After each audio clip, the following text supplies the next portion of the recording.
Governor Rauner, thank you for being here. We appreciate you doing the interview. No, I look forward to our discussion. Well, we are at this terrific plant, and what's really interesting is that manufacturing has been sort of the cornerstone of rebuilding Illinois. And so seeing this plant today with you is terrific, but what else are you doing specifically to bring back long-term job creation here in Illinois and keep these companies from leaving? Well, this is the top priority for us. We need to grow the Illinois economy and create more good paying jobs. It's really got to be our number one priority. Manufacturing is the key to that. Manufacturing employs 580,000 hardworking Illinoisans today. The average manufacturing job pays over $68,000 when you include the benefits. These are good paying upper middle class jobs, and we need a lot more of them. One of the frustrations is over the years, Illinois has been the heart of manufacturing in America. But we have not been competitive now for a couple decades. We have not been as attractive for manufacturers as we used to be or as we need to be. And the numbers tell the story. Illinois has lost about 300,000 manufacturing jobs since 2000. Those are good, 300,000 good paying jobs. That's brutal, especially when we've got unfunded pensions and deficits and debt, and we need a broader tax base. And then when you look at some of the states around us, that we used to kick their tails, we used to do really well against them. They are now really doing much better than we are. Wisconsin, just to the north, they're a fraction of our size, but they've added 44,000 manufacturing jobs since the recession ended 6-7 years ago.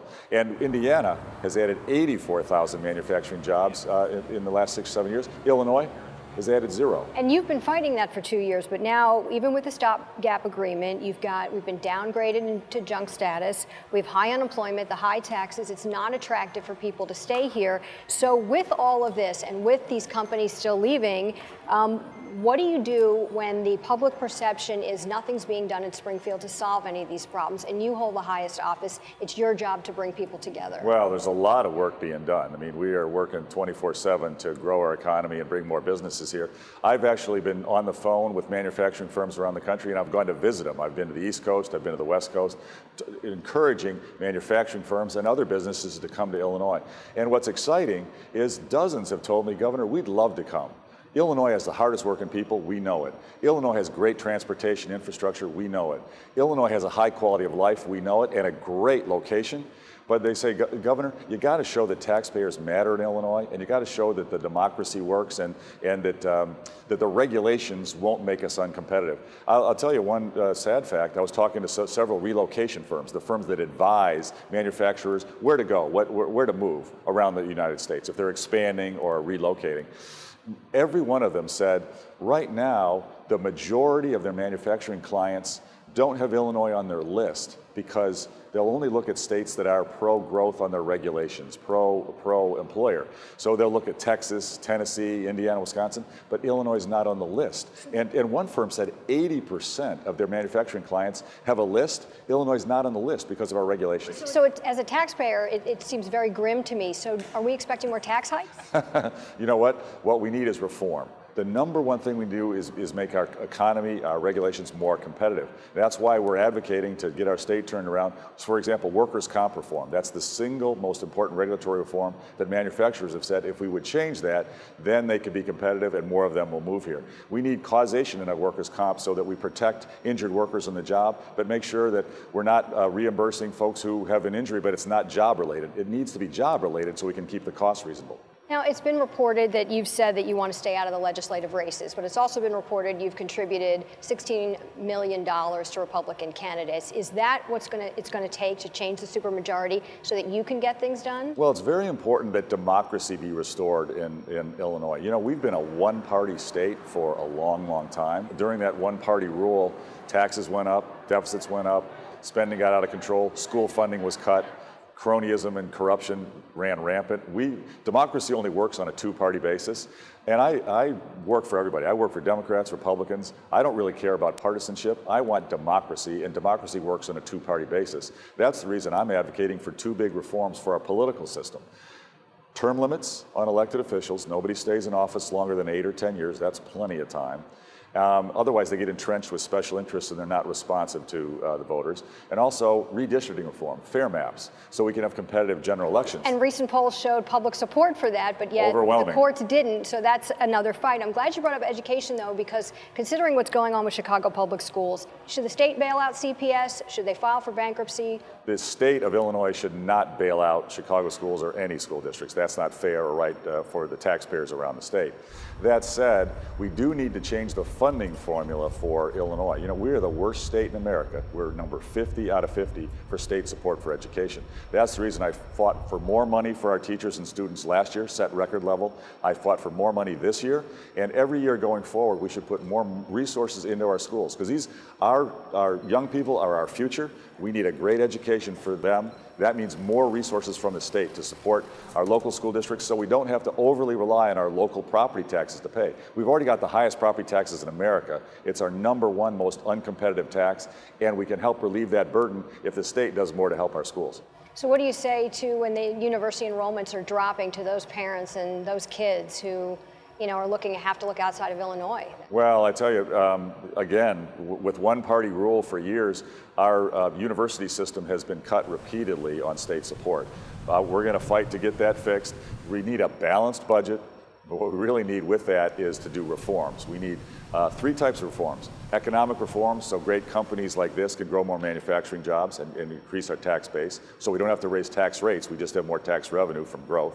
Number 2, we need political reform, term limits and fair maps. And number 3, we need government reform. We need the unfunded mandates off of our local schools and cities from Springfield. Get rid of the mandates, let each community and school district run itself, but also get pension reform that's constitutional and fair, that can save billions of dollars. Those are the things we need to get done. Well, the pension issue is a huge issue, but if you break down the numbers, you have a certain percentage of people receiving pensions, but the majority of the people in Illinois are paying for those pensions. Why don't you think that the public perception is more on your side when it comes to this fight? What is the community not understanding about the pension issue? Well, I tell you, when every survey of the people of Illinois that's come back, everything that we're advocating has strong support of Democrats and Republicans. The people of Illinois support fair pension reform. It's in the numbers, you can see. They know that we need to reform our pension system. The people of Illinois support getting rid of unfunded mandates and giving more local control. People of Illinois overwhelmingly support term limits and fair maps. And people of Illinois know that our regulatory burden is killing our jobs. We got to get more jobs by reducing the regulatory burden and becoming more competitive. Everything we're advocating has strong bipartisan support. Except for it's not moving forward in Springfield. Well, there's political reasons why entrenched interest in Springfield that have been in charge of the status quo for decades don't want to change anything. They've made a lot of money, they have a lot of power with the current system, but the current system is broken. That's why our message to the people of Illinois is, whether you're a Democrat or Republican, doesn't matter. We need good government, we need a growing economy, we need political reform, and we need to protect our taxpayers. This is reform that Democrats and Republicans can unite on. And so right now, this election is very important. This is a choice between the status quo and legislators who will support the status quo versus legislators, Democrats, Republicans, who will support reform. One of the other big issues in Chicago is obviously the violence problem, and part of your administration is working on criminal justice reform. Do you support any new changes to toughen state sentencing or gun laws that the city and police officers are advocating for? Well, I know Senator Kwame Raoul is working on some new legislation to stiffen some penalties for violent gun crimes, and I'm supportive of that effort. I haven't seen any language yet, but I'm eager to see. One thing I was proud to sign was a law that increased penalties for gun trafficking in Illinois. I signed that bill. It is now law.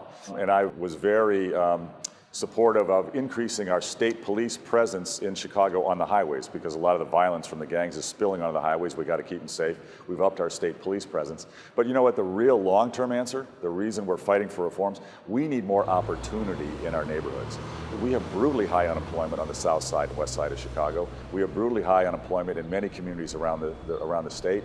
And frankly, Illinois has the highest unemployment rate in the African American community of any state. That's wrong. You're a businessman. How do we get businesses to invest in those areas, to bring manufacturing plants then to the south or the southwest side where the crime is high and give people jobs? Exactly. That's why we're celebrating Manufacturing Day. Manufacturing jobs pay well, they've got great benefits, and we can move them quickly. Companies want to come to the south side of Chicago. They want to come to the south suburbs of Chicago. They want to come to Rockford and Decatur, but we got to change the regulations so they'll come. We're not competitive. That's the reason they're going to Indiana, not Illinois. We need to change workers' comp. We need to change our legal liability system, our insurance costs, and we need to bring our property taxes down. And the red tape and the restrictions. Illinois has all kinds of red tape on companies. Get rid of that. Let companies compete so we can thrive against Indiana, Tennessee, Texas. You know, I'm hearing you say all this, and you've been fighting this fight since you took office, but you announced on my radio show you were running for office. Did you think back then that it would be this difficult? Well, I do. You know, change is hard. And Illinois has been going down the wrong road for a long time. So it knew it was not going to happen overnight. We got into this mess over 30, 40 years, deficit spending, pushing our employers out, hurting our manufacturing base, not funding our schools properly, and cronyism and corruption. This has been going on for decades. You know, I knew it was going to be hard. The key is persistence and passion. You know, I'm a volunteer. I'm not taking any compensation. I'm doing this because I was born and raised in Illinois. We raised our 6 kids. I love it here. We got the hardest working people in America, the best location of any state. We should be and we will be thriving again. We'll get these reforms done.